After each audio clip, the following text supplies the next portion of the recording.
जिन्होंने अपनों को खो दिया है। अगर कोई वो परिजन भी आकर कहे कि मेरा अपना इस महाकुंभ में मर गया है भगदड़ में कुचलकर, तो आप उसे गिद्ध कहेंगे। उत्तर प्रदेश के मुख्यमंत्री योगी आदित्यनाथ को आखिर ये हो क्या गया, कैसी भाषा का इस्तेमाल करने लगे। मुल्ला मौलवी नहीं बनाना चाहते, वैज्ञानिक बनाना चाहते, तो मुल्ला मौलवी कहने की क्या क्या जरूरत पड़ गई। नमस्कार, मैं आपके साथ के राणा न्यूज संवाद देख रहे हैं आप। उत्तर प्रदेश में विधानसभा का बजट सत्र चल रहा है और उसी में मुख्यमंत्री योगी आदित्यनाथ ने विपक्ष के सभी सवालों का जवाब देने के लिए खड़े हुए, लेकिन जब उन्होंने बोलना शुरू किया तो शर्म आने लगी। शर्म कि क्या मुख्यमंत्री की भाषा ऐसी होनी चाहिए, शर्म कि आखिर इस भाषा के मायने क्या है, शर्म कि क्या यह भाषा उत्तर प्रदेश को ही धर्मों के आधार पर बांट रही है क्या। ये तमाम सवाल उनकी भाषा से उठने लगे। और क्या सरकार अपनी खामियों को छिपाने की कोशिश कर रही है। अखिलेश यादव पर तंज कसते हुए वो कहते हैं कि इन्हें गरीबों की चिंता नहीं है, बल्कि अपने बच्चों को ऑस्ट्रेलिया पढ़ाना, क्योंकि अखिलेश यादव ने पढ़ाई ऑस्ट्रेलिया से की है और वो अखिलेश यादव और उनके पिताजी पर तंज कस रहे थे। चलिए, ये बात जो भी है, जैसी भी है, छोड़ दी। लेकिन इसके बाद वो कहते हैं कि हम बच्चों को वैज्ञानिक बनाना चाहते हैं, मुल्ला मौलवी नहीं। आखिर मुल्ला मौलवी ही क्यों कहना था, पुजारी क्यों नहीं कहा। यह भी कह देते कि हम अपने बच्चों को वैज्ञानिक बनाना चाहते हैं, मुल्ला मौलवी या फिर पुजारी नहीं बनाना चाहते। और अगर पुजारी बनना ठीक है तो मुल्ला मौलवी में कमी क्या है। हम तो परंपरागत मुल्ला और मौलवी बनाने की बजाय हम वैज्ञानिक बनाना चाहते हैं। अगर संत साधु बनने में परेशानी नहीं है तो मुल्ला मौलवी में दिक्कत क्यों है, यह सवाल पूछा जाना चाहिए। अभी कुछ दिन पहले उन्होंने उर्दू भाषा को लेकर जिस तरह का इस्तेमाल किया था वो सबने सुना है। अपने बच्चों को ये लोग पढ़ाएंगे इंग्लिश स्कूलों में और दूसरे के बच्चे के लिए अगर वो सुविधा सरकार देना चाहती है तो कहते नहीं उर्दू पढ़ाओ इसको, यानी उसको मौलवी बनाना चाहते हैं, कठमुल्ला पर की ओर देश को ले जाना चाहते हैं, ये नहीं चल। और उसके साथ उन्होंने किस तरह से कहा था कि देश को ये उर्दू पढ़ाने पर जोर दे रहे हैं, देश को कठमुल्ला की तरफ लेकर जाना चाहते हैं। कठमुल्लापन जैसे शब्दों का इस्तेमाल एक मुख्यमंत्री के मुंह से शोभा देता है क्या। मुल्ला मौलवी जैसे शब्द, क्या ये उत्तर प्रदेश को, भारत की संस्कृति की सभ्यता को बांटने की बात नहीं है। क्या ये टारगेट नहीं है किसी एक धर्म पर। और अगर आप इतने ही निष्पक्षवादी हैं तो फिर पुजारी क्यों नहीं जोड़ा। आज पूरे देश में जो छोटे छोटे बच्चे भी संत महात्मा बनने की तरफ अग्रसर हो रहे हैं, क्या वो वैसे वैज्ञानिक बनाना चाहते हैं या फिर वैसे वैज्ञानिक बनाना चाहते हैं जो बादलों में रडार को छिपा देते हैं, वैसे वैज्ञानिक बना देना चाहते हैं जो नाले की गैस से चाय पकाना बताते हैं। कौन से वाले वैज्ञानिक बनाने की बात कर रहे हैं मुख्यमंत्री योगी आदित्यनाथ। जिस उत्तर प्रदेश में 7 लाख से ज्यादा बच्चे ऐसे हैं जो स्कूल से वंचित रह गए, वो मुख्यमंत्री योगी आदित्यनाथ ये कहते हैं कि वो पढ़ाई पर जोर दे रहे हैं।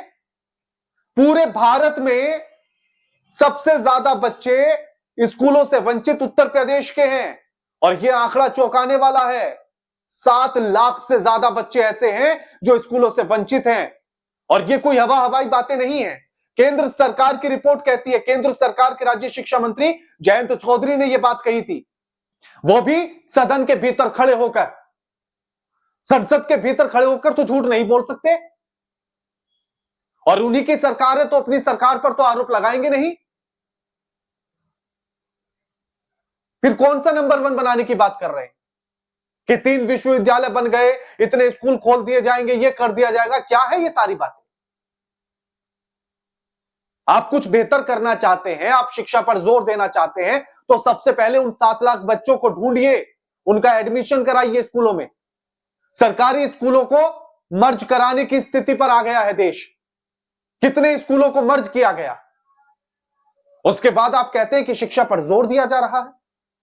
जहां हर दिन आबादी बढ़ रही है वहां स्कूलों में बच्चे नहीं पहुंच रहे हैं।